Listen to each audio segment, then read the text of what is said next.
ਕੇ ਲੱਗਾ ਪਿੰਡ ਜਾ ਕੇ ਜਦੋਂ ਮੈਂ ਬਣਾਉਣ ਸੀ ਮਕਾਨ, ਘਰ ਢਾਉਣ ਨੂੰ ਕਿਹਾ ਤਾਂ ਜਾਂਦੀ ਬਾਪੂ ਦੀ ਸੀ ਜਾਨ, ਘਰ ਢਾਉਣ ਨੂੰ ਕਿਹਾ ਤਾਂ ਜਾਂਦੀ ਬਾਪੂ ਦੀ ਸੀ ਜਾਨ।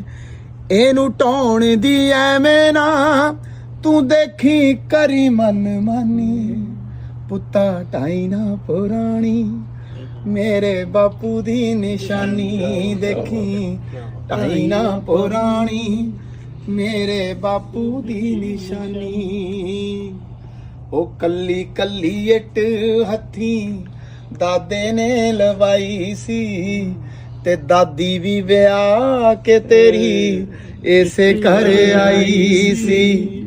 ਕੱਲੀ ਕੱਲੀ ਇੱਟ ਹੱਥੀਂ ਦਾਦੇ ਨੇ ਲਵਾਈ ਸੀ, ਦਾਦੀ ਵੀ ਵਿਆਹ ਕੇ ਤੇਰੀ ਇਸੇ ਘਰ ਆਈ ਸੀ।